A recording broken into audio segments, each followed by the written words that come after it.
Young people from Staffordshire have joined forces with their German counterparts to look after thousands of war graves in the county. But the memorials honouring the fallen from 2 world wars are not to Allied soldiers, they belong to German soldiers. Andy Bevan explains. The British lost 908,000 men in the First World War.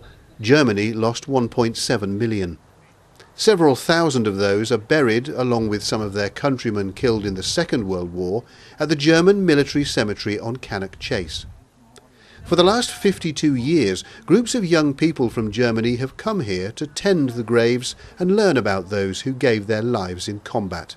It was a horrible thing, and I don't want to happen that again. It doesn't matter if you're from Great Britain, from Ireland or from Germany, we have to do all to do something against war. We want to make them forever so that everybody and the older generations after us can see their names.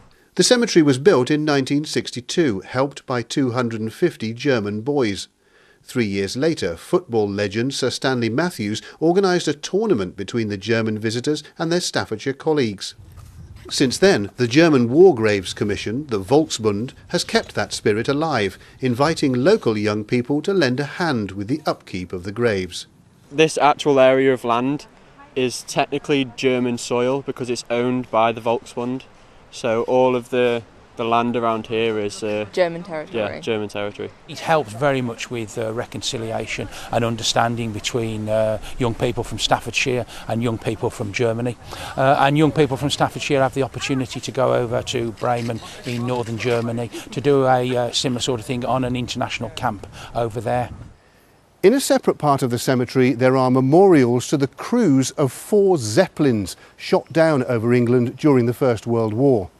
Their original burial places were in the south of the country, but the decision was taken to move them here to Staffordshire. It's many of them. It's kind of getting in contact to this period of time, to the history behind it, and also besides working on the cemetery, to get known people, to make new friendships to the English participants, and to have a nice time here in Staffordshire and the places around. There are also Austrian soldiers buried here, taking the total number of headstones from both world wars to around 5,000.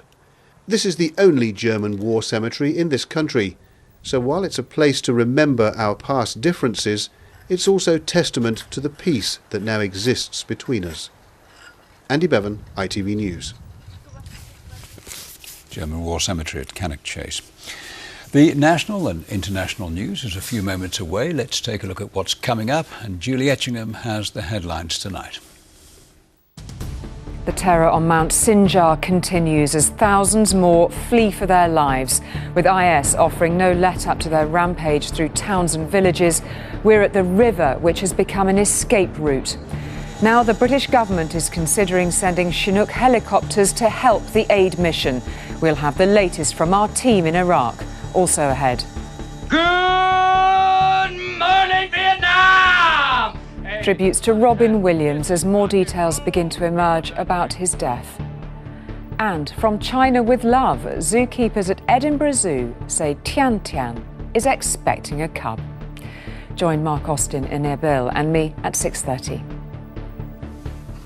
Now then, one thing we can say about the weather at the moment is that there's plenty of it.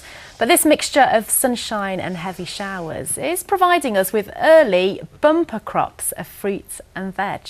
And you may have spotted that there are plenty of apples on the trees already, which is good news for those growing them. Kate Prout reports. But they're making a cider, they don't want too many damaged ones. It's a busy time for Oliver and Charlotte Gurney and their orchard. The discoveries are several weeks early, and there's plenty of them. Good year for the apples so far. I mean, very much a good year, but an early one, so it's caught me by surprise. I haven't finished selling my strawberries and raspberries, and suddenly, before I know it, we're into apples, and I have to organise all the cider and the places where all these sort of apples go to. So it's definitely been a bit of forward thinking. It's probably very nearly a month earlier than last year. Of the 2,300 or so varieties grown in the UK, 160 of them are produced here in this one orchard. As well as the old favourites, they grow some lesser-known historic varieties from the days when most villages had their own apple orchard and ate locally and seasonally. I do get angry when I go in, certainly when peak times of the year, and I'm seeing apples from Chile, France, Italy, South Africa, when we have everything here. And what we want to do is we want to let the public know that, you know, fresh apples is exactly that. They taste differently, they're not gassed, they're not kept in long-term storage. And it's all about this seasonality again. 70% of the apples we buy are imported. 80% of those we do grow are sent to supermarkets. And the most popular apple in the UK at the moment is the Gala. Not all species are doing well this year, but the ones that are have bags of taste and a good crunch. Despite the fact that we produce some of the best known varieties like Cox's, Bramley, Discovery, we actually eat fewer apples per head in Great Britain than in any other country in Europe. And we all know how good an apple a day is, so make the most of this bumper season and eat British. Kate Prout, ITV News. I'll go and buy some tomorrow. Yeah, the price might go down now if there's so many of them. Might be, yeah. Right, some sports news now. And the financial problems at Birmingham City continue, with the club's parent company today issuing a profit warning to investors. Birmingham International Holdings Limited, which is based in Hong Kong, has issued a statement warning of significant loss for the year ending June 2014. The full financial results are expected to be published later this year. On the pitch, all of our Football League teams are in Capital One Cup action this week, and Derby County's solid start to the season continued as they made it through to the second round last night. It was a dominant display at Carlisle United, but it took a while to break the home side down, as Matt Radcliffe reports. Derby controlled most of the game from the start at Brunton Park, but Carlisle's defence was stubborn and Derby found goalkeeper Mark Gillespie in good form, keeping out Craig Forsyth and later Chris Martin.